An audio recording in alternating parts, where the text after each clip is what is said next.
गलत साबित करके बताया कि वो कितनी हिम्मत वाली है, कितनी समझदार है और उतनी ही ईमानदार है अपनी पढ़ाई को लेकर। लेकिन तुम्हें ये सारी बातें नजर नहीं आई। तुम्हें पता क्या नजर आया? बाजी के साथ जाती हुई नजर आ गई और तुमने फौरन मान लिया कि वो तो मस्ती करने ही जा रही होगी, है ना? तुमने एक बार भी नहीं सोचा कि जो चीज जैसी दिख रही है जरूरी नहीं कि वैसी है। तुम सबको एक ही नजर से देख रहे हो, जैसा तुम्हारा नजरिया हो गया है। सबको एक ही रंग में रंग दिया है तुमने, झूठ और फरेब के रंग में। सब में बस खामियां ढूंढने लगे हो। तुमने एक बार भी नहीं सोचा कि शायद हो सकता है सभी किसी प्रॉब्लम में फंस गई हो। आज तुमने फिर वही गलती की है। सभी की बात बिना सुने बिना जाने उसे इतना सुना दिया, और इससे तो यही साबित होता है कि तुम मूव ऑन नहीं कर पाए।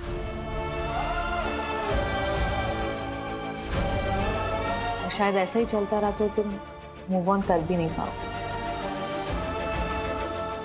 ऐसा बिल्कुल नहीं रीवा।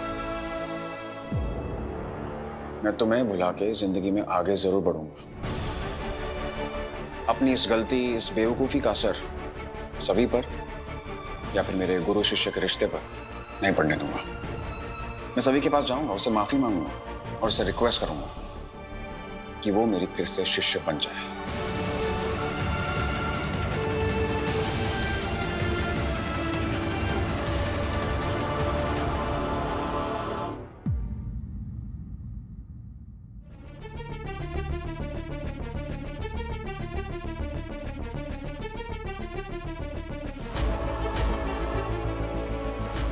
सभी को कहीं देखा क्या? नहीं सर।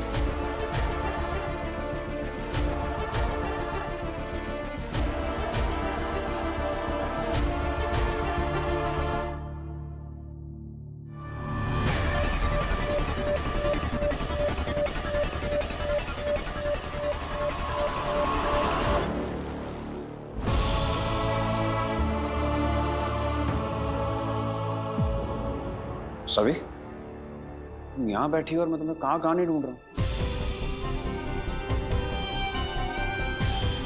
सभी मैं जानता हूँ कि तुम गुस्सा हो और तुम्हारा गुस्सा होना जायज भी है। मेरी बाजीराव से बात हुई और उसने मुझे सारी असलियत के बारे में बताया।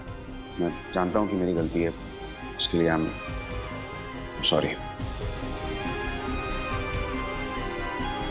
ये क्या है? मेरी आंसर शीट 92% है। आई नो आपको यकीन नहीं होगा, आपको टैली कर सकते हैं। सभी मैं समझ सकता हूँ तुम पर क्या बीत रही है। आप समझ सकते हैं?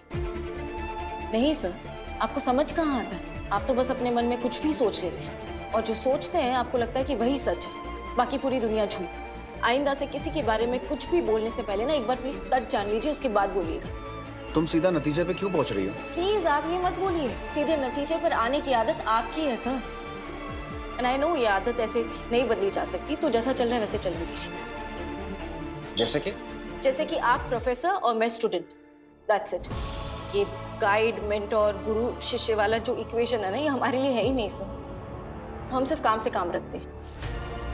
सभी सुनो मेरी बात। मेरी गाइडेंस तुम्हें बहुत हेल्प करेगी, trust me. Sir thank you so much, लेकिन मुझे आपकी जरूरत नहीं है। ना ही अपने परिवार में से किसी की जरूरत है, ना ही किसी और की। अब जो भी करना होगा ना, मैं खुद अपने दम पर करूंगी, क्योंकि मैंने देखा है मेरी मदद करने वाले ही मुझे हर्ट करके चले जाते हैं और मुझसे और बर्दाश्त नहीं होगा सर। प्लीज आपसे रिक्वेस्ट कर रही हूँ, आप प्रोफेसर, मैं स्टूडेंट, हमारा रिश्ता बस इतना ही है, इससे ज्यादा कुछ भी। क्योंकि मैं थक गई हूँ, हर बार मुझ पर इल्जाम लगता है और बार बार मुझे खुद को ना निर्दोष साबित करना पड़ता, तो मुझसे नहीं होगा।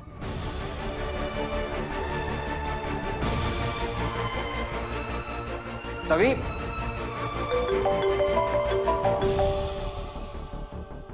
जी अक्का साहब। ईशान, तू घर आ रहा है ना? बस लड़के वाले भी आते होंगे दुर्वा को देखने, तू जल्दी आ जा। हाँ बस मैं आ रहा हूँ।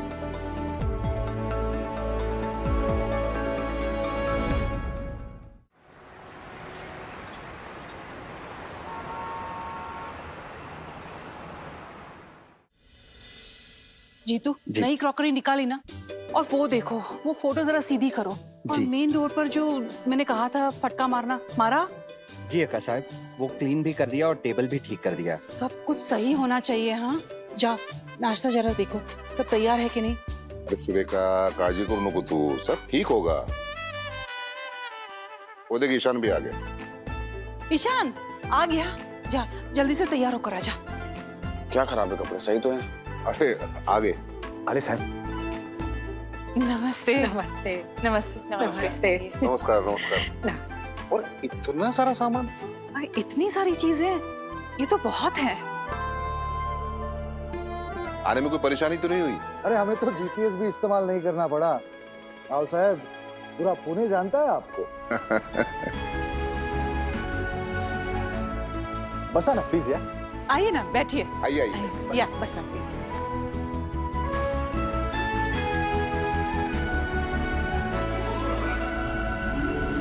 वैसे इन लोगों का इंट्रोडक्शन देने की जरूरत तो है नहीं, पर मैं फिर भी फॉर्मेलिटी कर देती हूँ।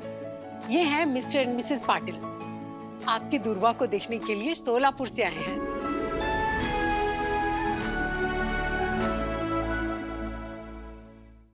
ओह माय गॉड, अब ऐसे गवारों के घर में मेरी शादी होने वाली है। चुप कर जा यार, सुन लेंगे। अनवी, वाकई हमें बहुत खुशी है कि आप इतनी दूर से हमारी दुर्वा को देखने आए हैं। यकीन मानिए, आपसे ज्यादा खुशी तो हमें हो रही है। भोसले इंस्टीट्यूट के बारे में बहुत सुना है हमने।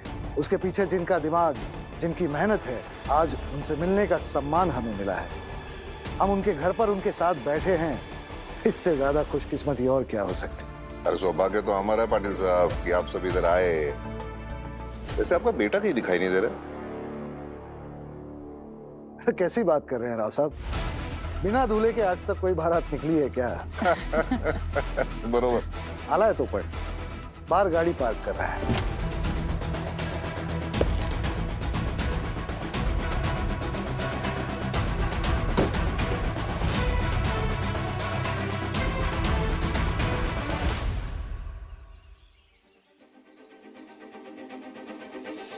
ये जो मैंने तुम्हारे हाथ में मौली बांधी है ना, यू डोंट डिजर्व दिस, तो तुम्हें इसे उतार देना चाहिए।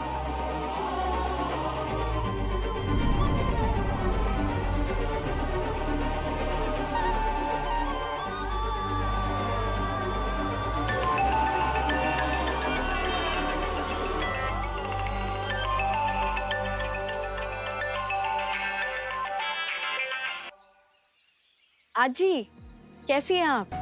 मैं आपको बता भी नहीं सकती कि फोन पे आपका नाम देख के मुझे कितनी ज्यादा खुशी होती है। मेरा दिल तुम्हारे दिल से जुड़ा हुआ है सभी। तुम्हें क्या लगता है, तुम्हारी ये झूठ झूठ की मुस्कुराहट, ये आवाज में झूठी चहक, क्या मैं सब कुछ समझ नहीं पाती क्या? तुम्हें ऐसे लगता है मेरी हरनी से बात हुई, पता चला वहां क्या हुआ। उस दरिंदे की वजह से मेरी बच्ची को कितना कुछ झेलना पड़ा। मुझे बहुत बुरा लग रहा है ताई के लिए और बड़ी आजी के लिए भी। आज पहली बार इतनी बदतमीजी से पेश आई हूँ। उनका हाथ पकड़ा और न जाने क्या कुछ सुना दिया मैंने उन्हें। ऐसा नहीं करना चाहिए था ना मुझे। मैं जानती हूँ बेटा। देखो, ये सब कुछ तो तुमने हरिणी के लिए किया है, और क्यों ना